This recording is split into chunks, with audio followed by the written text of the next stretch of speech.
story time on how I got into ISD. And for the goody two shoes kids, that means in school detention. Just kidding, I was a goody two shoes kid as well. It just, things weren't working out for me that day. Now, going back to middle school, like, I'm straight A kid, you know what I'm saying? And so where was my downfall? Physical education. I had a teacher, her name was Miss Freitas. She was a short black lady. She had a little pixie cut. If you know, the pixie cut with the little woof woof. And she wasn't there that day. We knew we'd be waiting for a sub, that there should have been a sub there. And we got there. All of us are on time. We got to our numbers. We're supposed to stand on our numbers outside for PE. We're standing on our numbers. We're waiting. At a certain point, we're just walking around the yard and stuff because there's nobody there. Two of my friends, we went to go stand in the grass instead of on the concrete where our numbers were. We were just chit-chatting it up because at this point, I think it was like 15 minutes late. So who decides to come out the block around the corner? Mr. Yoon. And Mr. Yoon was the other PE teacher, but he wasn't our PE teacher. And what did he do? He said, who's not on their number? Who's not on their number? He said, you're going to ISD.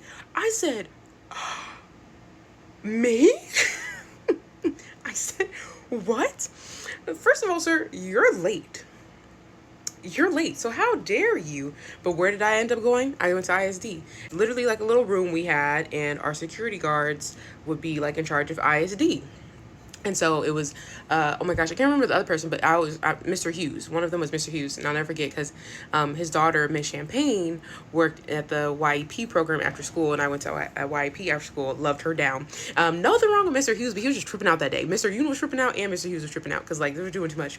So I'm sitting in ISD, and they're like, you have to write 100 sentences saying, I will stand on my number in PE, or something like that. And so, me being me, that's why I feel like I'm a little neurospicy, you know. We'll get confirmation at some point this year, but for me, I just was like, my brain can't process like that. I'm gonna tap out. So what I was doing was I will not, instead of saying I will not and writing the sentences down the line, I was doing the words. He walked up to me sitting at the desk, and he saw me do that. He said, write it regular. I said, I'm not supposed to be here.